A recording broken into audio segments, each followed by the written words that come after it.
Years ago, a friend of mine, after coming to our parish a few months, said to me, quote, I really don't like the melodies of the ordinary, which was the Missa di Angelis. I don't think it sounds good, definitely don't find it beautiful. What should I do? Unquote.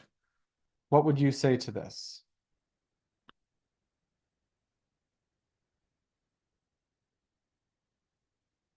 Father Patrick, I know you want to answer it. Just answer it. Oh, well, I guess I'm not the cleric here, so I'm on the hot spot with this kind of a question.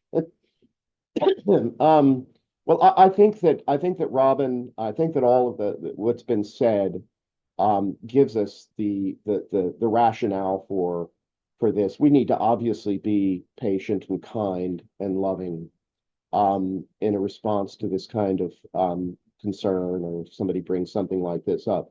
But I think we put way too much emphasis on our subjective likes and dislikes, and it's quite irrelevant most of the time, often when it comes to the question of what is valuable and what is beautiful.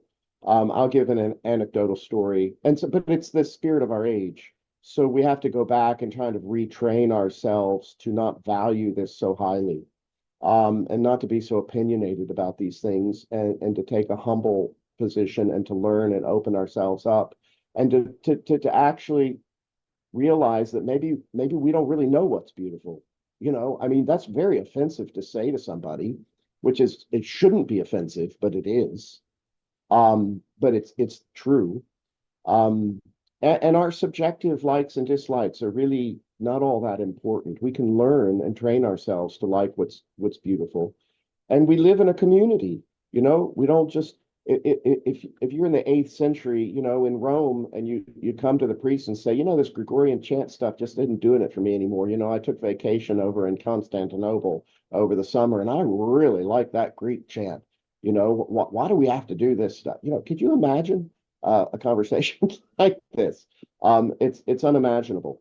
When we installed an organ, beautiful organ, a real, pipe organ, some of the young teenagers, or older teenagers, came and sheepishly, some of which were my children, sheepishly, because we don't have this atmosphere in our church, let me know that they weren't that fond of the organ.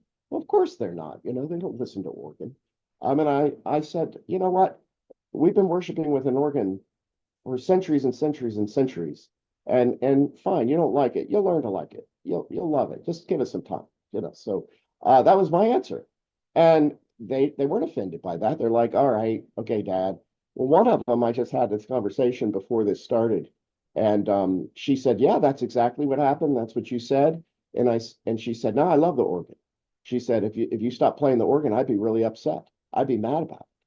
So, there are other factors involved with us getting along with what's going on in our environment. And we've got to sort of set our sort of subjectivity aside and open ourselves up with some humility. And, somebody might never come to love the organ. That's okay.